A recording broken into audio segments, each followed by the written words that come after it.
So this is one of those builds that pisses me off. Because if you look at the footage right now, we're running this coil without any modifiers, right? We didn't change anything. This is a build operating inside of a vacuum. We went out to each level. When we finished it, we didn't buy anything but revives. You'll see right here, this is the last floor, the start of the last floor. We went ahead, once we picked up our loot and everything, all we did was just max out on reses. We just spent all of our shards on revives, right here. This is one of those builds that went from being absolute garbage to somehow being one of my favorite builds to run on the Titan class now.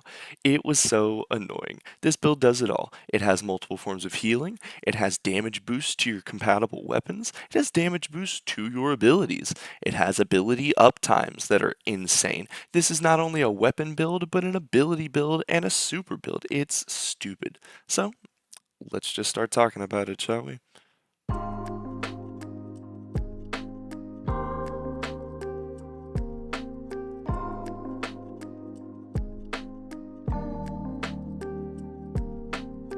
So to kick things off, we're going to talk about the abilities that we're using on this Arc Titan build, and that's going to start off with our Pulse Grenade. Our Pulse Grenade is getting amplified by both the Spark of Magnitude fragment and the Touch of Thunder aspect. What these are going to be doing is they're going to allow our Pulse Grenades to stay on the field longer, and they're going to allow the damage from those Pulse Grenades to generate ionic traces to give us our abilities back. Another way that we're getting our abilities back is by utilizing the Thruster class ability. This allows us to kind of dodge one way or the other depending on our directional input, or dodge directly backwards if we're not using a directional input.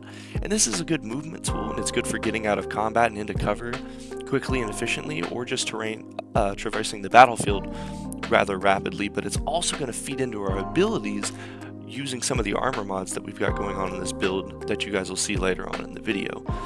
Another ability that we're going to be utilizing is our melee ability for this Titan build, and that is the Thunderclap melee. What the Thunderclap is going to be doing is it's going to be our damage dealer ability, as well as benefiting from knockout to be our first source of healing for the build. Another great thing about this build is the damage that you get to do. Look at this boss's health. Absolutely melt from our Thunderlord that's getting boosted by a ×4 arc weapon boost, a 25% damage increase to all of our arc weapons in the build. And what is allowing that to happen, what's allowing us to eat away at this boss right now, is actually the exotic for the build, and that is the Eternal Warrior. Yes, this ugly motherfucker right here. What this exotic allows us to do is now, after the rework, all of our arc kills, every 2 to 3 arc kills is going to give us a stage in advancement of arc weapon boost, all the way up to 4 stacks, which is a 25% damage increase to all of our arc weapons. This makes weapons like the Indebted Kindness, a special sidearm, go absolutely insane on red bars, orange bars, mini bosses, just remarkable damage. Any arc weapon that you want to use though is fine. Looking at the rest of the arc subclass, we've got the Spark of Amplitude, which is going to give us an Orb of Power when we get multi-kills while amplified. This does have a 10-second cooldown, but what I noticed is when I paired this with stuff like the Reaper mod or Siphons or any other orb generating mod on my armor pieces, that Spark of Amplitude was in a good rotation so that I was still making orbs from other sources, and I always had the Amplitude in the pocket. And with this build, we're always amplified anyway. So you're just constantly generating orbs to feed back into your abilities, your supers, and to help out your allies as they're going through. The next fragment that we're going to talk about actually mixes with another one. So we have the Spark of Feedback and the Spark of Resistance. What this is doing is while we're surrounded by enemies, we're going to take less damage and we're going to deal more. So when we use that Thunderclap, we get a damage bonus on top of getting damage resistance for being surrounded by those enemies. This is also feeding into that Titan fantasy of being able to traverse the battlefield, wreaking havoc, and then still having that damage resistance, so we get to stay alive while we're doing all of that. As you can see from the gameplay, the actual subclass itself and the mods that we pair with it are giving us everything. We're getting all of these damage boosts, we're getting all of these abilities that we can feed back and forth and keep rotating out. We get to stay in combat for longer, and we get to deal more damage while we're in combat. While on the topic of wreaking havoc on the battlefield, the super that we're using for the build is obviously Fists of Havoc. That pairs with our exotic, the Eternal Warrior, so that way we get an overshield that is immune to precision damage. So all that sniper nonsense, any shots to the head, you don't take any damage from it while you're inside your super. Also, when we exit the super, you automatically get a ×4 arc weapon surge boost. So that's a 25% damage boost to your arc weapons the moment you leave your super. This is amazing. Another thing about Eternal Warrior is that you can refresh that ×4 damage buff to extend its duration by just getting arc kills, any arc kills, abilities, weapons, doesn't matter. What's incredible about that is that we have designed the build to keep our abilities up as often as possible and to deal insane damage with our arc weapons, so we're constantly getting those arc kills, and the more we get those arc kills, the longer that our arc weapon buff lasts and the more it's refreshed. The build is genuinely just throw a tantrum, the game. You just go in, you kill a bunch of stuff with arc damage from any source, and you just get to deal more arc damage to kill more things to deal more arc damage. It's ridiculous. Getting into the armor mods that we're utilizing for the build, starting with the helmet, we're running a special ammo finder. This is optional if you're not using a special weapon, but what's not optional is the ashes to assets and the harmonic siphon, so that we can generate super energy on grenade kills and we can create orbs with our arc weapons on the build. Looking at the arms, we're running a grenade kickstart so that we can get our grenades back more often, and we're running bolstering detonation and momentum transfer so that we can feed into our other abilities constantly as well with those grenades. That's just going to keep that ability loop flowing.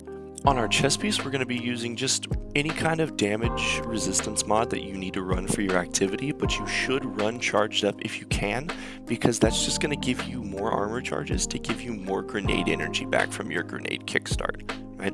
On our legs, we're going to be utilizing a copy of Innervation, Recuperation, and Elemental Charge. This is going to give us grenade energy and health when we pick up those orbs, so we have another source of healing, and we're going to have a chance to get an armor charge every time we pick up one of these ionic traces that are hitting the ground from our grenade. On our mark, we're going to be utilizing a Bomber, Powerful Attraction, and Reaper. That's going to help us get grenade energy, pick up all of those orbs when we use thruster, and make an orb after a weapon kill from using our thruster, so feeding more abilities. These are the stat splits that I got for my build. Obviously, you might not have triple 100 stats, but you want to prioritize resilience, discipline, and your melee. Everything else can kind of follow after that. You definitely want your mobility and intellect to be your dump stats. This build was so frustrating to me because the fucking Eternal Warrior exotic went from having nothing to being this incredible asset. Think about the old Eternal Warrior, right? You got an overshield for a dumb fucking super, right? Fist of Havoc was never a good super. I'm not saying it's a great super now, right? Obviously, Thunder Crash is still a superior option if you're running Arc Titan, but Fist of Havoc did get damage buffs, and Eternal Warrior's new rework gives you so many benefits on top of just kind of helping Fist of Havoc to keep up and with the other roaming supers in the game, that what do you lose out on? You have great ad clear capabilities, you do amazing mini boss and boss damage with your arc weapons, you get to keep your abilities up almost all the time, you generate your super incredibly fast, and we have multiple sources of healing. What does the build not do? It made me so mad because we went into this coil and I was talking about making this build just as a gag thing. I didn't think it was going to be good. I didn't think it was going to hold up its weight. And sure enough, it dominates. It actually works so well, and it fills in that power fantasy for the Titans so well and so realistically that I had so much fun.